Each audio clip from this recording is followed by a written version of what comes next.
तो फ्रेंड्स, आपका इस चैनल में एक बार फिर बहुत बहुत स्वागत है। आज हम लोग सॉल्व करेंगे फार्माकोग्नोसी 2018 का क्वेश्चन पेपर। इसका एक पार्ट हम लोगों ने इसका आधे क्वेश्चन सॉल्व कर लिए थे, आधा रह गया था। तो इसका ये दूसरा पार्ट है जो हम लोग सॉल्व करेंगे। अगर आपने इसका पहला पार्ट नहीं देखा है तो जाके इसका पहला पार्ट देख लीजिए, ताकि उसके जो बहुत सारे इम्पोर्टेंट क्वेश्चन हैं वो आपसे मिस ना हो जाएं। तो चलिए हम शुरू करते हैं।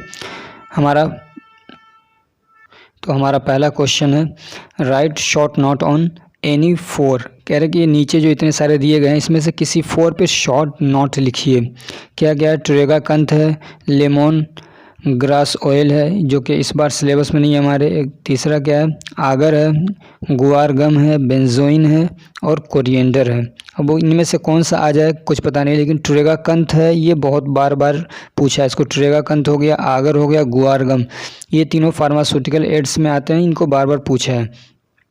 एक क्वेश्चन ऐसा भी पूछा है कि फार्मास्यूटिकल एड्स को लिखिए एग्जाम्पल के साथ, तो ये भी आते हैं उसमें, जैसे कि ट्रेगाकंथ है, आगर है, गुआर गम है। तो चलिए हम शॉर्ट नोट देख लेते हैं ट्रेगाकंथ पे।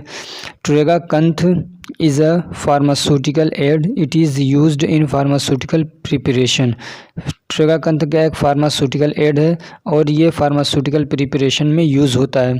आपने अगर पहला क्वेश्चन पे पहला पार्ट नहीं देखा होगा तो आपको पता नहीं होगा कि फार्मास्यूटिकल एड्स क्या होता है। तो फार्मास्यूटिकल एड्स वो चीज़ें होती हैं कि जो इलाज के लिए थ्योरेपेटिक के वैल्यू नहीं रखती हैं कोई, यानी वो दवा के तौर पे यूज़ नहीं होती हैं, बल्कि दवा के अंदर यूज़ होती हैं, मैन्युफैक्चर के अंदर किसी दूसरे पर्पज़ की वजह से। तो उसको हम लोग बोलते हैं फार्मास्यूटिकल एड्स। जैसे कि मान लीजिए कोई दवा होती है बहुत कड़वी होती है, उसको मिठास उसमें लाने के लिए कुछ चीज़ें यूज़ की जाती हैं, उसको बोलते हैं जैसे स्वीटिंग एजेंट। तो वैसी जो चीज़ें होती हैं कि जो बीमारी को ठीक करने के लिए नहीं बल्कि किसी दूसरे पर्पज़ की वजह से उसके अंदर मिलाई जाती हैं, वो फार्मास्यूटिकल एड्स में आती हैं। तो इसका बायोलॉजिकल सोर्स क्या? अब जब हमको ऐसे ही मतलब ड्रग्स दे दिया और कहा कि उस पर शॉर्ट नोट लिखना है, तो उसके अंदर हमको बायोलॉजिकल सोर्स लिखना है, उसका केमिकल कॉन्स्टिट्यूएंट लिखना है और उसके यूजेस लिखने, तब जाके हमारा एक शॉर्ट नोट पूरा होगा। तो इसका बायोलॉजिकल सोर्स क्या है ट्रेगाकंथ का? It is obtain. तो ऐसे डायरेक्ट ऐसे नहीं लिख देंगे कि बायोलॉजिकल सोर्स इज़, नहीं, बल्कि ऐसे लिखेंगे कि ट्रेगाकंथ इज़ ऑब्टेन फ्रॉम एस्ट्रागेलस ग्यूमिफर।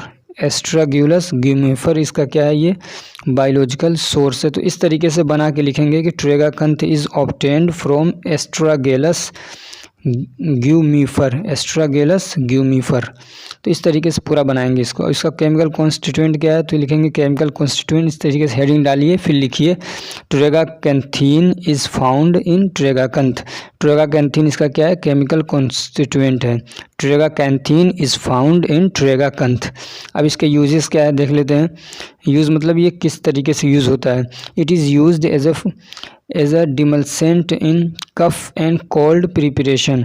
कह रहे हैं कि कफ का और सर्दी वगैरह जो ठंडी लग जाती है आदमी को, तो उसका जो प्रिपरेशन होता है, उसके लिए जो सिरप वगैरह बनते हैं, तो उसके अंदर ये एज अ डिमल्सेंट यूज़ होता है। डिमल्सेंट क्या होता है?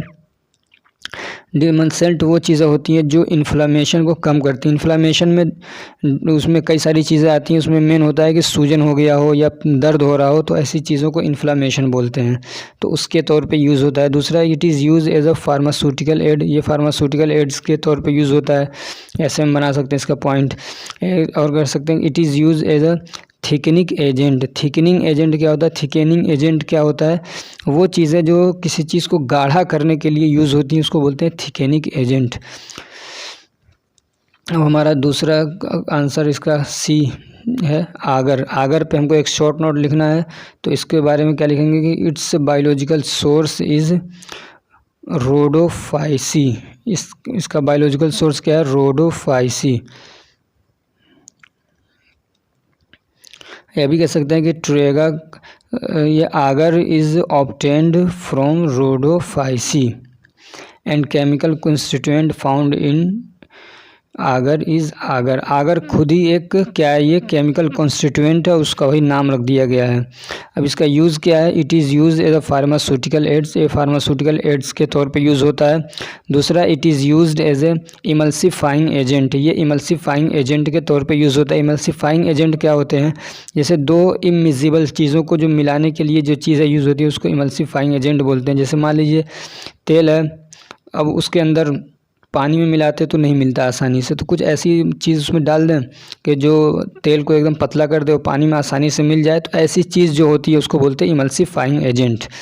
तीसरा क्या, it is used in production of ointment, ये ऑइंटमेंट के प्रोडक्शन में यूज़ होता है। ऑइंटमेंट जो हम लोग मतलब तेल टाइप की चीज़ें होती हैं, जो लोशन वगैरह आता है जिसको हम लोग अपने बॉडी स्किन पे लगाते हैं, यूज़ करते हैं। मान लीजिए फट गया हो या कोई इन्फेक्शन हो जाता है तो उसके ऊपर जो रगड़ के चीज़ें जो लगाई जाती हैं उसको बोलते हैं ऑइंटमेंट्स।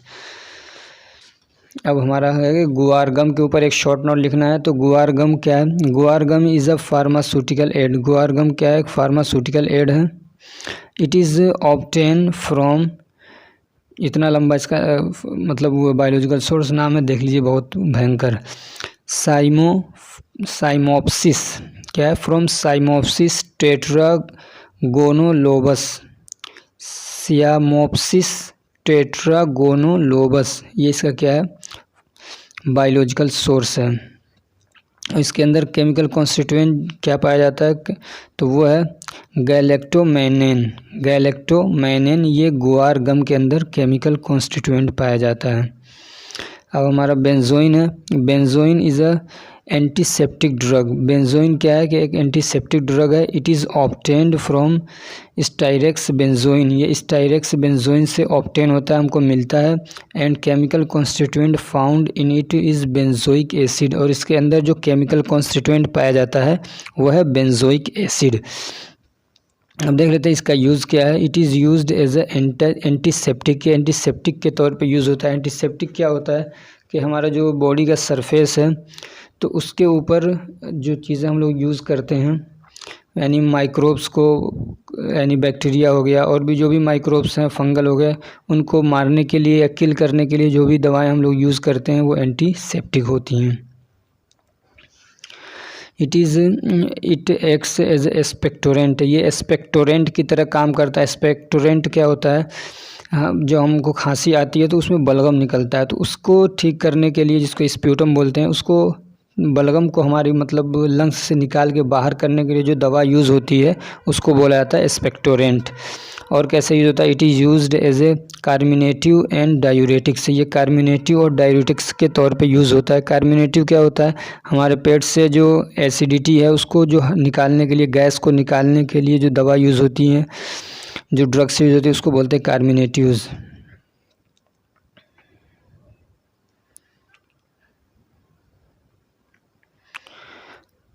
यानी एंटासिड जिसको कह सकते हैं हम लोग। और डायूरेटिक्स क्या होती हैं, डायूरेटिक्स वो दवा होती हैं जो हमारे यूरिन के वॉल्यूम को बढ़ा देती हैं, यानी ज़्यादा से ज़्यादा पेशाब करवाती हैं और हमारी बॉडी से पेशाब को ज़्यादा निकलवाती हैं, उस ऐसी दवाओं को डायूरेटिक्स बोलते हैं। अब हमारा क्या है, कोरिएंडर, कोरिएंडर के बारे में लिखना है। तो it belongs to the drug acting on GIT, ये उन दवाओं से बिलोंग करता है, यानी उन दवाओं में से है जो GIT पे काम करती है। GIT यानी गैस्ट्रो इंटेस्टाइनल एजेंट।